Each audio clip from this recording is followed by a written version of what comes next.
দামতুয়া ঝর্ণা, স্থানীয় মোরগ ভাষায় যাকে বলা হয় তুক অর্থাৎ ব্যাঙঝিরি। এছাড়াও রাতের বেলার অন্যরকম সৌন্দর্যের কারণে মোরংরা এর নামকরণ করেছে লামোনাই নামে।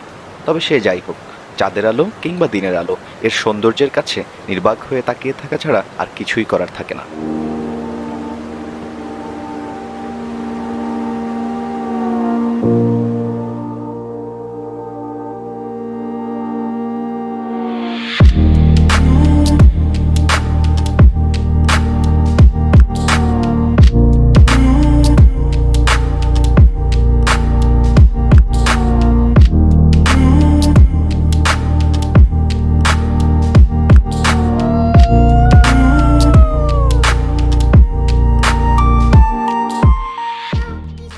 মোটর বাইক কিংবা চাঁদের গাড়ি, সে আপনি যেই যানবাহনেই চড়েন না কেন, পাহাড়ি উঁচু নিচু রাস্তায় ভয় এবং সৌন্দর্য সব মিলিয়ে যেন এক অন্যরকম অনুভূতি।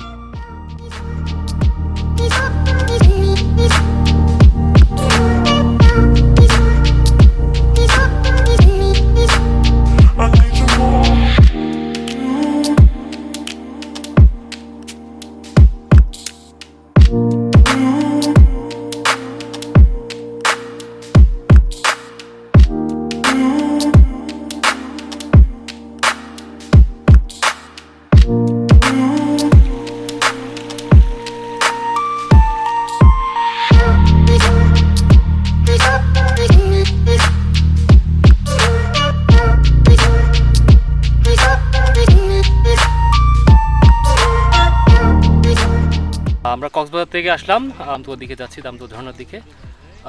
এখানে আমরা প্রায় অর্ধেক পথ পেরিয়ে এসেছি, প্রায় 1 ঘন্টা হলো, আরও 1 ঘন্টা পথ পেরোতে হবে।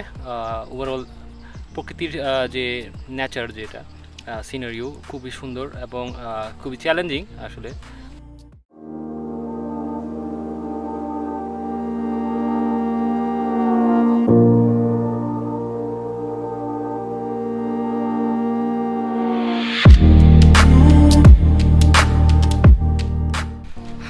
অলমোস্ট 45 মিনিট হাঁটা হয়ে গেছে। সো জানি না, ট্র্যাকটা সম্ভবত খুব সম্ভব 3 থেকে 3.5 ঘন্টার। তো ভালোই হাঁটতেছি, কিন্তু সমস্যা হচ্ছে রোদ অনেক বেশি, সোয়েটিং হচ্ছে প্রচুর পরিমাণে। সো এটা হচ্ছে এনার্জিটা অনেক লস করে দিচ্ছে। সো দেখি কতটুকু যাওয়া যায়।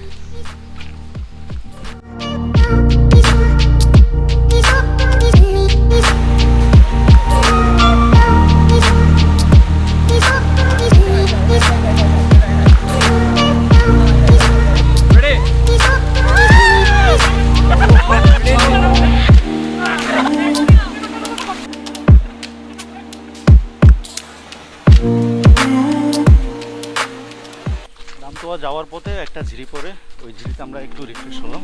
এখন আমরা রওনা দিলাম।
আবারও একটা ঝিরিপথ পাওয়া গিয়েছে।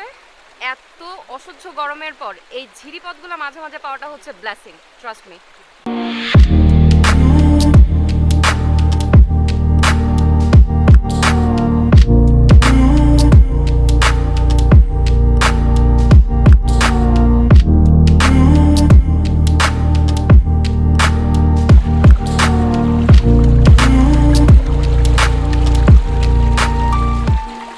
অ্যানথ্রোপোলজির স্টুডেন্ট হওয়ার কারণে পথ চলতে চলতে এই অদ্ভুত জিনিসটি দেখার পর আমাদের কৌতূহল যেন আর থামছেই না।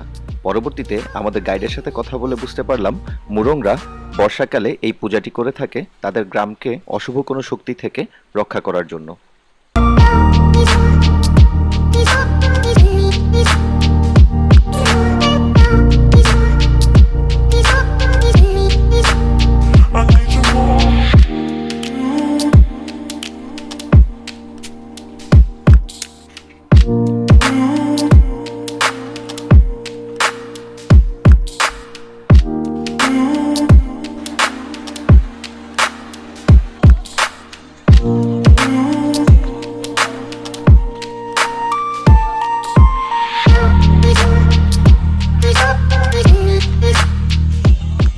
এখন যাচ্ছি দামতুয়া ঝর্ণা দেখতে।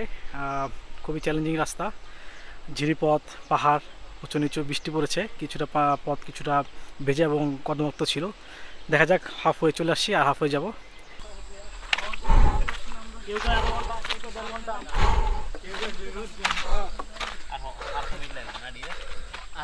আমার নাম মেনমরু। এখন আমরা যাচ্ছি 17 কিলো থেকে ঝর্ণা 2 ঘন্টা বেজে গেছে। আবার এখন নামবে এই সোজা পথ, সামনে ঝর্ণা, তারপরে আমরা ফিরে আসবো।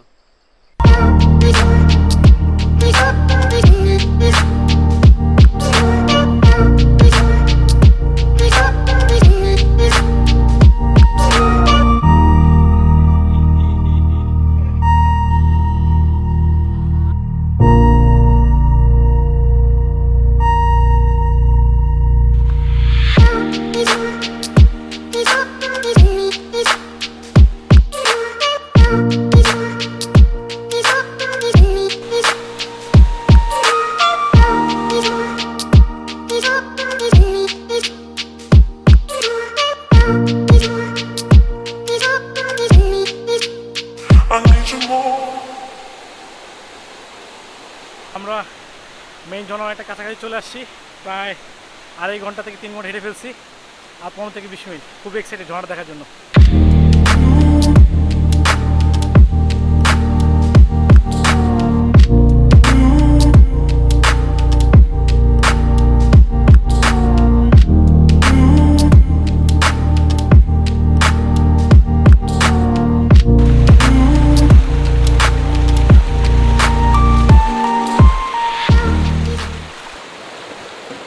এটাই শেষ ঝিরিমুখ। এর পরেই হচ্ছে যে দামতুয়া ঝর্ণা, আর মাত্র 3 থেকে 4 মিনিট পরেই হচ্ছে দামতুয়া ঝর্ণা।